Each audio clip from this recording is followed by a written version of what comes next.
राज्यसभा में जिस तरह से अमित शाह ने संविधान के ऊपर में चर्चा की थी और खासकर कांग्रेस पार्टी की ओर निशाना साधते हुए कहा था कि आज के डेट में जो संविधान जो है भीमराव अंबेडकर की जो संविधान बनाया गया है, भीमराव अंबेडकर एक फैशन बन गया है, इस तरह से उनके साइड से कहा जा रहा है। खासकर ये भी बोला जा रहा था कि जितना भीमराव अंबेडकर का नाम लिया जाता है, अगर उतनी बार भगवान का नाम लिया जाए तो शायद लोगों को 7 जन्मों तक पुण्य मिलेगा। इस तरह से अभद्र टिप्पणी भी की गई थी और जिसका विरोध प्रदर्शन कांग्रेस के पार्टी की ओर से भी किया गया था। और इसी बीच में हमारे साथ में बैठी हुई है दयामणि बारला जी, हम उनसे खास बातचीत करेंगे कि इस तरह की जो अभद्र टिप्पणियां की जा रही है उसको लेके इनकी पार्टी और खासकर दयामणि बारला जी क्या सोचते हैं। सबसे पहले तो आपको जोहार है। जोहार।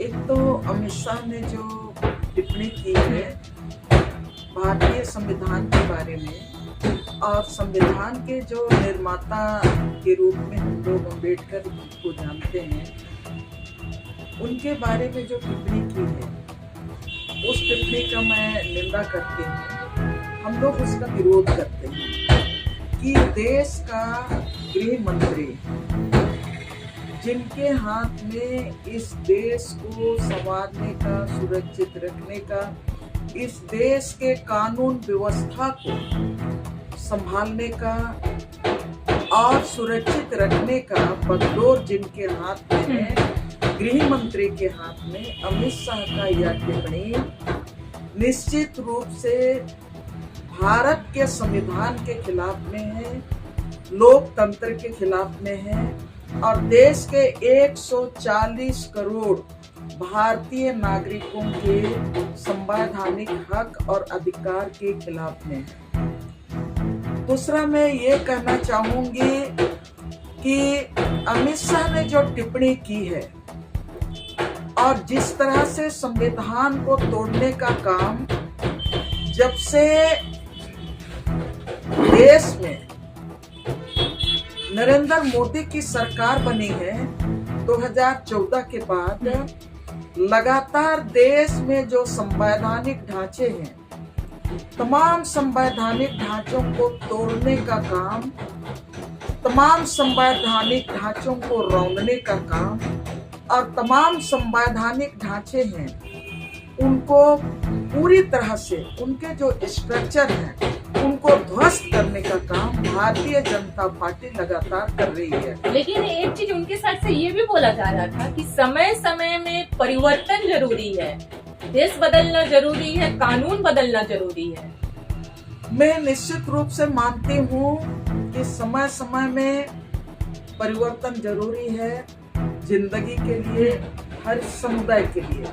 लेकिन हम संविधान के बारे में, संविधान बनाने वाले जिस कांग्रेस पार्टी को आज वो गाली दे रहे हैं, हम देखेंगे कि संविधान अंग्रेजों के खिलाफ संघर्ष, प्रदेश जिनके साथ संघर्ष किया तो वो कांग्रेस पार्टी ही था और कांग्रेस पार्टी के साथ ही पूरा देश मिलके, पूरा भारत की जनता ने अंग्रेजों के खिलाफ संघर्ष किया और फिर संविधान बना, संविधान सभा बना और भारत के संविधान में आज जितने भी हर जाति, समुदाय, हर वर्ण के लिए, हर बोली भाषा के लिए जो संवैधानिक अधिकार मिले हैं, जीने के अधिकार मिले हैं, बोलने के अधिकार मिले हैं, संघर्ष करने के अधिकार मिले हैं, हर तरह का जो अधिकार मिला है, उस संविधान को बनाने में कांग्रेस का भी महत्वपूर्ण हाथ रहा है और निश्चित रूप से समय समय पर बदलना चाहिए। लेकिन बदलाव किसके लिए? सबसे बड़ा सवाल ये है कि बदलाव किसके लिए? कांग्रेस ने अगर समय समय पर बदलाव लाया है, बहुत सारे कानून के हर धारा को हम लोग पढ़ने का कोशिश किए हैं और हम लोग देखते हैं कि हाँ, कानून में ये भी है, ये भी है, ये भी है, ये भी है। जैसे सीएनटी, झारखंड की बात करेंगे तो सीएनटी एक्ट में आपका सेक्शन 46 भी है, जिस सेक्शन 46 में कहता है कि झारखंड के भीतर का जितने भी प्राकृतिक संसाधन है, एक एक मिट्टी है, वहां पर इस इलाके में कोई भी गैर आदिवासी यहाँ का जंगल को, जमीन को ना तो खरीद सकता है, तो ना तो हम उनके हाथ में बेच सकते हैं। सेक्शन 46 करता है, लेकिन उसमें समय के साथ विकास के नाम पर उसमें 71 सेक्शन लगा के अमेंडमेंट किया। लेकिन उसको भी देखते हुए फिर से उसमें अमेंडमेंट हुआ कि 71 सेक्शन में अमेंडमेंट करने के बाद देखा गया कि इस अमेंडमेंट से आदिवासी समुदाय के, यहाँ के किसानों को, यहाँ के हर समुदाय को, विशेष करके आदिवासी समुदाय को दिक्कत हो रहा है। उनका जंगल और जमीन लुटा रहा है, झूठ से मैंने दबाव देके, लालच देके आदिवासियों का जमीन CNT एक्ट का तमाम जो सेक्शन है उसको वायलेशन करके जमीन कब्जा कर रहे हैं। तब 71A सेक्शन उसमें अमेंडमेंट करके जोड़ा गया कि वो जो गलत तरीके से जो जमीन लिया जाता है, उस जमीन को वापस जमीन मालिकों को सुरक्षित दिया जाएगा, उसके लिए अमेंडमेंट हुआ। लेकिन ये जो अभी भारत के जो संविधान को जो अमेंडमेंट की जरूरत है बोल रहा है, नरेंद्र मोदी बोलता है या तो अमित शाह बोल रहे हैं, पूरा हम 2014 से लेके आज तक हमने जो देखा है वो एक एक कानून को अमेंडमेंट कर रहा है, तो सिर्फ और सिर्फ अडानी और अंबानी को लाभ पहुंचाने के लिए अमेंडमेंट कर रहा है। हर कानून को, चाहे झारखंड में CNT एक्ट के का वायलेशन की बात करें, वायलेशन मैं इसलिए कर रही हूँ कि हमारा CNT एक्ट यहाँ पर आप पूरी तरह से मतलब ऑलरेडी यहाँ पर इम्प्लीमेंट है और यहाँ पर 5वीं अनुसूची यहाँ पर प्रभावी है। लेकिन इन तमाम कानूनों को वायलेशन करके, ग्राम सभा के अधिकारों को वायलेशन करके नरेंद्र मोदी और अमित शाह ने यहाँ पर वन नेशन वन लॉ के नाम पर यहाँ पर 5वीं अनुसूची क्षेत्र में यहाँ पर लैंड बैंक बना दिया और यहाँ पर पूरे झारखंड का आपका 25,000 हेक्टेयर से ज्यादा जमीन को लैंड बैंक में शामिल करके वो अडानी और अंबानी को बेचना चाहती है।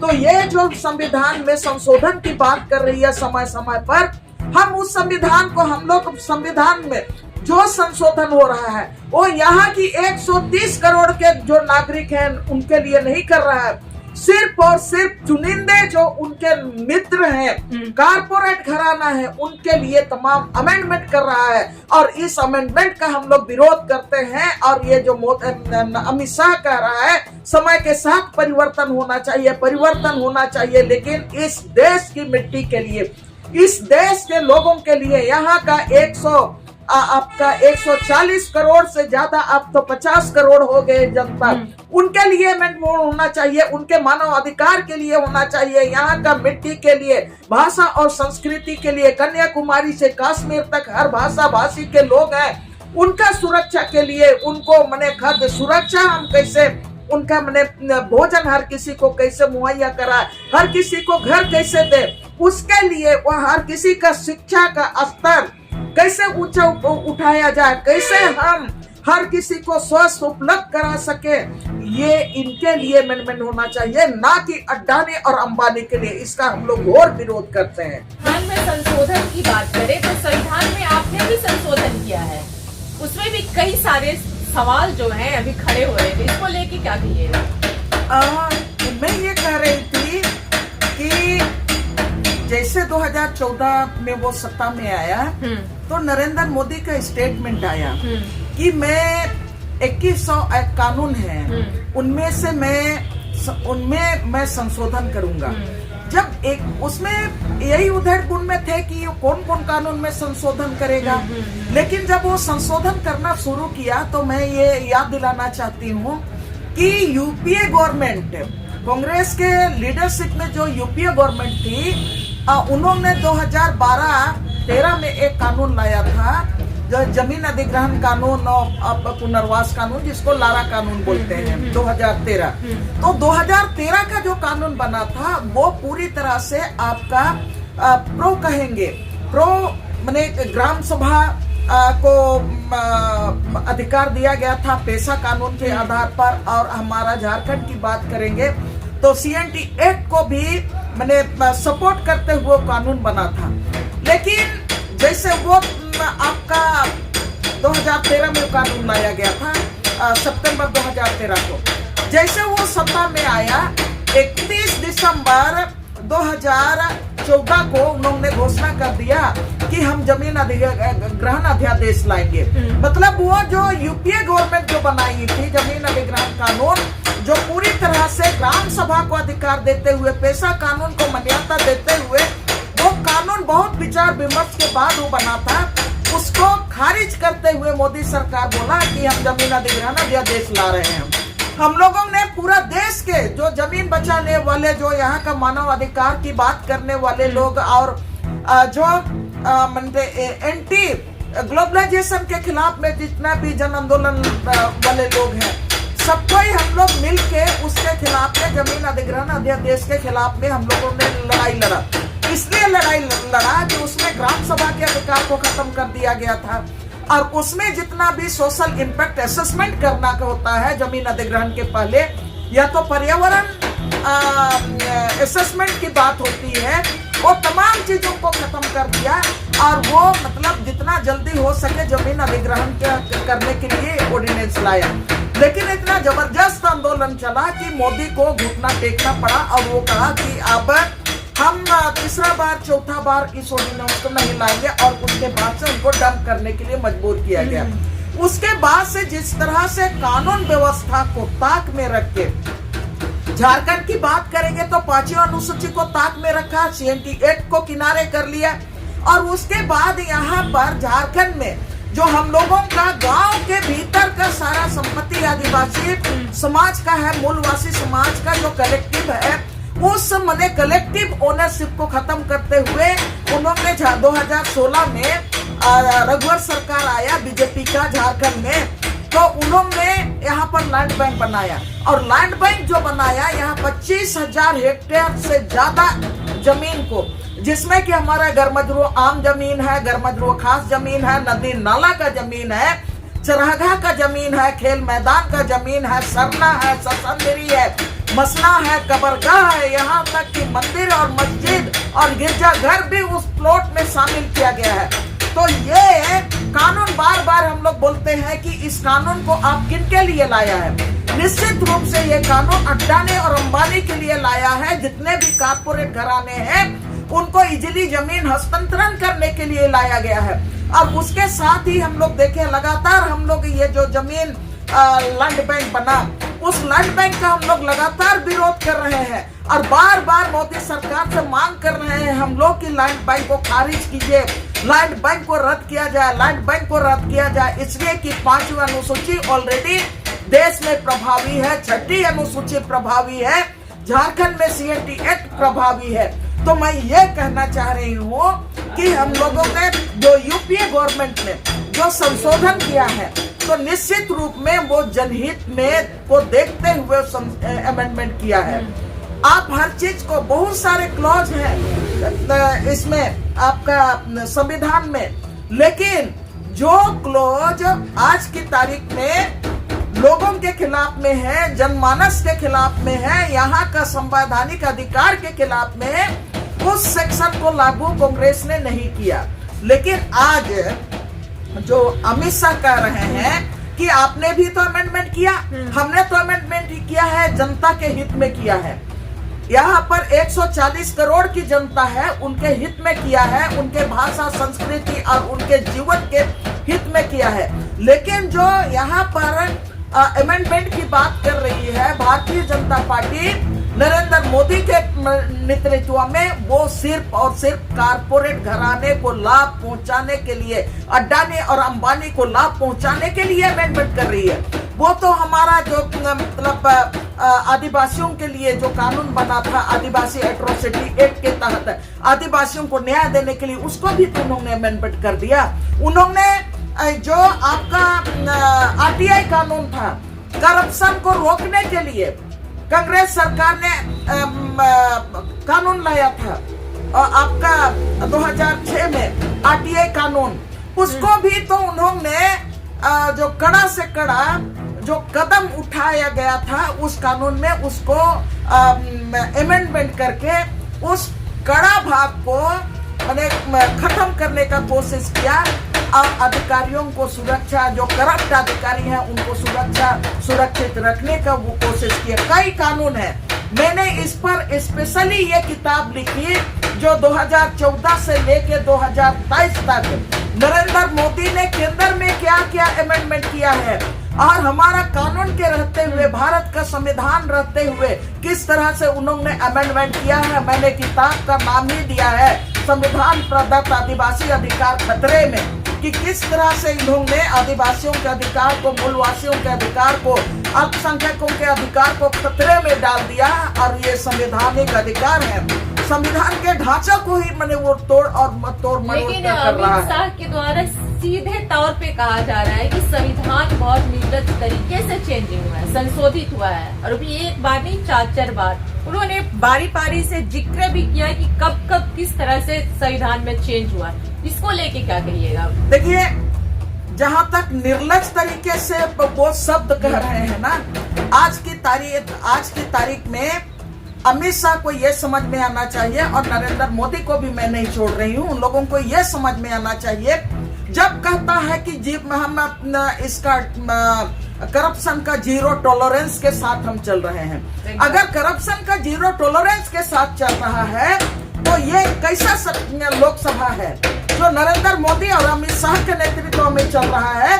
अभी अड्डानी को अमेरिका ने आरोपी ठहराया है एकदम करप्शन के क्षेत्र में। अड्डानी को वो माल पानी देके कई प्रोजेक्ट को, भारत का प्रोजेक्ट को लेने का उनको आरोपी ठहराया है, और उनको मतलब सजा अरेस्ट करने के लिए वारंट भी जारी किया गया है। और भारत का प्रधानमंत्री और भारत का गृह मंत्री, यह जो सत्र चला उसमें जब अड्डानी का पर कार्रवाई करने की मांग हुई तब इन्होंने पूरी तरह से लोकसभा को स्थगित किया, लोकसभा को स्थगित करने का काम किया, माइक को बंद करने का काम किया। क्यों भारत के संविधान में जहां पर आपका लोकसभा है, जहां पर तमाम मुद्दों पर डिस्कशन होता है, तो वहां पर नरेंद्र मोदी और ये अमित शाह अड्डानी पर कार्रवाई करने की मांग की जा रही है, तब ये भारत के लोग भारत के हित में कर रहे हैं, तो वहां पर चर्चा करने से क्यों डरा?